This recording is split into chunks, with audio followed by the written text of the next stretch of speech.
You're listening to the Turi Ryder's She Said What podcast. I'm Turi, along with Marcy Persky. In this installment, be careful how you sort things. And when your budget airline decides to fly up market, how does that land? As I may have mentioned, and this may be happening to lots of people, the system updates, and instead of just updating, it decides to duplicate itself. So you're never sure. It's like a science fiction movie where you have 6 versions of yourself and you don't know which one is real. That's what I'm living through. That sounds like a lot of fun. It sounds like a movie plot. I feel like I'm stuck in one of those movie plots. But what's going on there? So we're supposed to get a big storm starting tonight, lasting all week. Okay. Like a big one. We'll see. They've been wrong every single time this winter so far. But I have a doctor's appointment tomorrow. So I was going through everything and calling and canceling. This is a new doctor I've never been to. I'm looking at my calendar, and what it says is new doctor. Oh, dear. That's all I put in the calendar. And you don't know the doctor's name, her name, his name, their name? No idea. I couldn't remember her name. Oh, dear. I couldn't find her phone number. So I'm like going through my phone, guessing.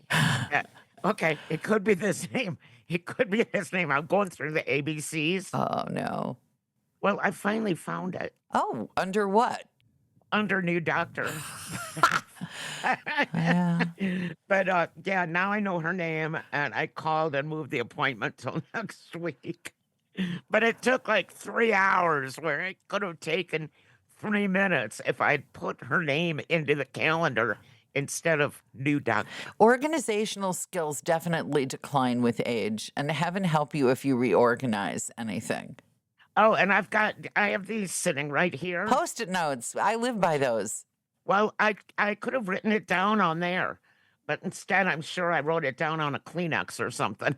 You may have written it on a Post-it note. We now have a dog who finds paper very tasty, the foster dog. So I'm not sure what might have befallen a Post-it note in your house, but I'm guessing there are a lot of ways it could have flown there away. Are many.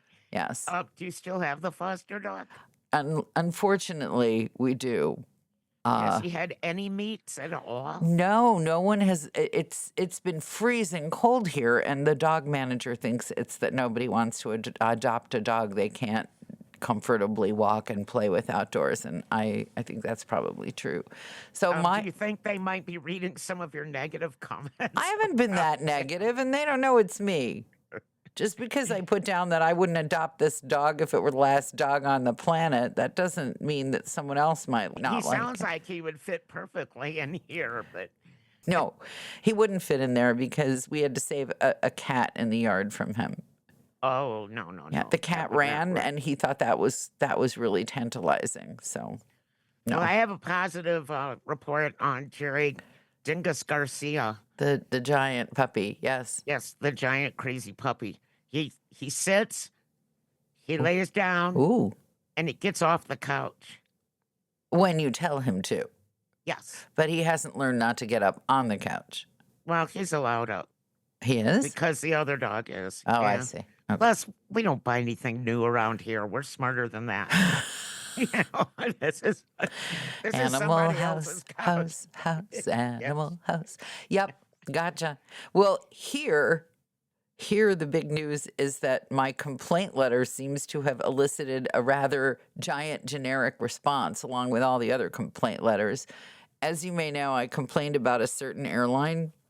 Yes. I wrote one of my best complaint letters ever. I should start a business writing complaint letters for people. Yes, you should. I am such a good complaint letter writer because I'm very civilized and I don't say things like, I am never going to fly your airline again, because clearly that's BS. But I have stated that I was loyal and faithful and true and all the things that I did because I like this airline so much. And then I complained about their new policy, which is supposed to make more money. And did I tell you that I figured out that all the regular customers on this airline are just as cheap as I am, and how I figured that out? No. Well, the airline, which shall be nameless, but which will be easy to figure out, used to have kind of a cattle call boarding system. You were in the A group, the B group, the C group, depending on when you checked in, and then you got a number. And people seemed to line up pretty pretty pleasantly. And the only person who had ever really, really tormented, as far as I could tell, was my mother-in-law, may she rest in peace, who could not stand the idea of not having an assigned seat. Most people seem to be like, okay, I'm B27. I can handle that. Yes. But an airline we frequent as well. The new policy is that if you want a really good seat, you have to pay extra. And then you're still in these stupid boarding groups, but with your assigned seat. And they're very, very persnickety now about the assigned seat. So I got on a flight where clearly nobody wanted to pay for the primo seats because the first 20 rows of the plane were completely empty. And I was boarding with the last group. And I said, well, I'll just, sit up here then. And you would have thought that I had told them I had a bomb. The whole crew, you can't sit there. I'm like, why? There are 20 rows with nobody in them. Nobody. Why do you care? And they started talking about airline safety. And I thought, this is just complete hokum. And I went back to the 30th row or wherever it was. And what clearly, because the back rows were all full, we were all just as cheap. We were none of us going to pay to sit in the front of not a single one of us. I was proud. I was proud of the customers of this airline. They were my fellow cheap travelers. They were people who feel like it's so much better to pay $50 for your ticket and then have $200 to spend on entertainment wherever you are when you get there. That's the formula that runs in my mind. I can be uncomfortable if I have to be, but you didn't have to be because half the plane was empty. And so at the back, my row had two people. I was a middle seat and there was a person on the aisle and they almost made me sit in the middle with the window seat empty. That's how crazy it was. I would have been thrown off the plane. You're way nicer than me. Well, the captain came back and said, I think it's okay if she sits by the window. So at that point, I wrote one of my great complaint letters. And today I got an email from someone named, wait for it, Serenity. I thought you were going to say Steve in India. I'm making, no, not Steven. I'm making bets on whether Serenity is a human being or a bot. I'm not sure. With a phone number and an extension, and she's with, I don't know what stupid sounding name. And I'm guessing that this particular airlines has had to massively hire people just to handle all the complaints. Yeah. Because they're flying planes half full of the same cheap people they had before. Yep. Anyway. Yeah, I've been seeing a lot of complaints online. It's really a stupid thing to do, to market yourself to people who are perfectly happy. And then instead of finding more people who would be perfectly happy, it would be if Walmart decided that they suddenly wanted all the customers from Bergdorf Goodman. How the hell are you going to do that? I mean, really? You just can't. Okay, the same bottle of generic shampoo that you could buy for $1.99, we're going to charge you $30 for that. Come on down. Hey, that could be in the not too far future. If Walmart suddenly decided, we want all the people who shop at Neiman Marcus to shop here. That's fascinating. Airline letter from Serenity, yeah, whose mother obviously had no kids before her. Because I would never think of naming a baby. What's the opposite of serenity? Chaos. Baby. No sleep. That's a good name for a baby. Anxiety. That's what I should have named my kid. Anxiety Ryder. Yeah.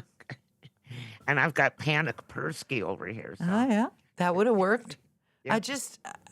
I'm waiting now for the call from Serenity because it's the AI bot actually sounded vaguely human when it said, we couldn't reach you at the phone number attached to your frequent flyer account, which makes perfect sense because I always give fake numbers on my frequent flyer accounts and credit cards. And actually, no, it has to be a real number because they have to be able to text if my plane falls out of the sky on the first leg of its trip, and so I can't get on to the second leg of the trip.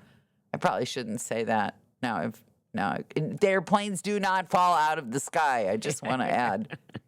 And your phone numbers are all real. Yeah. And I should revise, just in case the plane is totally iced over and can't move. Yeah. or someone sitting in the expensive seats and refuses to move back to the cheap seat that they actually paid for. Right. Yeah. So if that should happen, I do have a real number on there so they can reach me. But they do a mean thing, this airline. They're really kind of psychologically manipulative, this airline. They will send you a message and say, your departure time is 35 minutes late. And you think, okay, great. I can have a sandwich here at home instead of bringing it to eat on the plane because I'm going to be flying for 7 hours and I don't want to eat airport food. I'll just have my sandwich now and rough it for 7 hours instead of having to pretend to whoever's sitting next to me that I'm not eating a tuna salad sandwich, even though they can clearly smell it 4 rows up and 4 rows back. So you decide, okay, I got 35 minutes, can eat my tuna salad sandwich. And then they revise and they say, no, we're on time. And you have this little heart attack. So I've learned not to believe them. And they always say, yeah, check on the time of your flight, except what they should say is check on the time of your flight, but don't really believe it because we lie all the time. Well, yeah. By this time in your life, you should know I do. that anything that you pay a bunch of money to is a lie. Well, I'm thinking about that. Anything that I pay, is there anything that you pay a bunch of money for that is actually worth a bunch of money? My house. My house, Yeah. but none of my cars. Well, We know they're all overpriced. your cars. Your cars are right up there with your dog. Need work. Yeah, need work. Actually, husband did work last weekend, and On the car Our- or the dog? the water truck Oh. has new brakes. Ooh. So he's not going to be sliding down snow-covered roads to fill us up with water this weekend. It would seem that living on top of a mountain, the minimum that your car needs to have is a good set of brakes and then follow on to that good steering. I mean, otherwise you end up one of the spectacles of the Grand Canyon. And tires bigger than a 2-year-old. Yeah. Back to your airline. What did Serenity say exactly? As if to taunt me, I called the particular extension that Serenity left for me because she told me she would be in today. And I have things going on today. So I called Serenity right back, even though I'd only had half of my coffee. And I was able to leave a message for Serenity, thus annoying me further. Oh, I hate that when you miss a call and you go to call right back and then they don't answer. Well, she didn't call because remember, my phone number is Oh, not that's right. She sent you an email, email. telling you to call her. right. That's really customer service there. Call me. And then I won't don't answer. believe Serenity is a person. I think Serenity's probably a bot. Yeah. Especially Yeah. because the new thing with the bots, by the way, when you call like your cable company or your doctor's office, they put in a sound effect to make it sound like they're doing something. They put in the sound of a keyboard like that. You hear the keyboard clicking going. Yep. And that's a big lie. There's no bot typing, but it's supposed to make you feel better that they're actually doing something. It's really weird. Well, here's something that was really weird. Yeah. New doctor actually has a receptionist who answers the phone. No way. It's a real person. No Yeah. way. Yeah. There's no press 1, press 2, press 3, or leave a message. I mean, it was like a for real person who, when I said, yeah, it's supposed to get really bad, she said, oh no. I have to go up the highway too. Maybe I need to cancel the rest of my week. Oh no, I can't believe you got. Are you Definitely sure? not a bot. Are you sure this is a real doctor then? It's new doctor. I don't know. It could be. Hopefully, it doesn't look like one of those horrible vodka commercials where they have these robots dancing in front of people, and it's really nightmare-inducing. It's really I bad. haven't seen this. All I know is you've left us, you should pardon the expression, considering where you live, a real cliffhanger. We need to know now what kind of new doctor you have. So we'll just say, to be continued. I will take a picture of the receptionist with her permission and put it on our Instagram to prove that she's real. Okay. Thanks for listening to the Turi Ryder's She Said What podcast. And if you've made it this far, we're guessing you liked it. So please recommend it to your friends and check out my book, She Said What? A Life on the Air. You can get it at your neighborhood independent bookstore or that website that sells everything.